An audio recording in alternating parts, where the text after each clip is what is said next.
Je m'appelle Renata Libal, je suis rédactrice en chef du magazine Encore. Pendant toute ma carrière journalistique, j'ai aimé et travaillé avec beaucoup de bonheur dans la presse magazine surtout.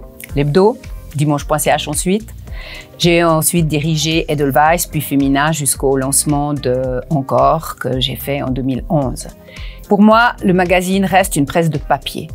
Naturellement, tout l'univers numérique est indispensable au travail journalistique actuel. Mais le moment d'échange réel, le moment de cœur avec un magazine, pour moi, ça reste l'instant où on le touche, où on le feuillette. Ça reste le papier. La force principale de Encore, la première chose que l'on remarque, c'est son format. Un format XXL, c'est grand.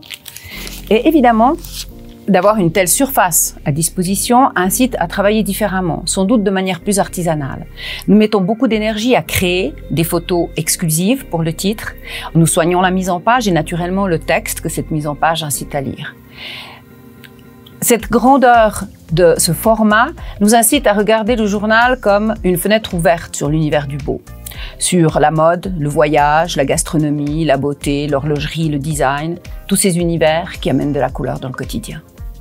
Pour moi, le luxe se superpose avec l'idée du savoir-faire, d'une expérience unique. Il peut s'agir d'une chambre d'hôtel merveilleusement décorée. Il peut s'agir d'un bijou serti par des mains expertes. Il peut s'agir d'un bouquet composé avec inspiration. Peu importe le prix, l'important, c'est la tradition d'un geste, c'est l'inspiration, c'est l'amour évidemment, et la maestria du savoir-faire. Le principal atout de Encore est qu'il est bilingue. Il est publié à la fois en français et encarté dans le Matin Dimanche et en allemand où il est encarté dans la Sonntagszeitung. Il a ainsi le soutien des deux principaux titres du dimanche de Suisse. Et ça, c'est très précieux. Mais cela implique aussi un travail des deux côtés de la frontière linguistique. Nous avons une équipe à Lausanne et une autre équipe à Zurich et nous travaillons vraiment très étroitement ensemble pour que les idées jaillissent des deux côtés. L'autre avantage de Encore, c'est le travail artisanal qui nous permet d'avoir une approche assez personnalisée par rapport aux vœux ou aux besoins de nos partenaires. Et là, nous sommes en mesure de proposer un travail réellement sur mesure. Un magazine en deux langues, là réside le vrai enjeu, pour arriver à traduire d'une langue à l'autre.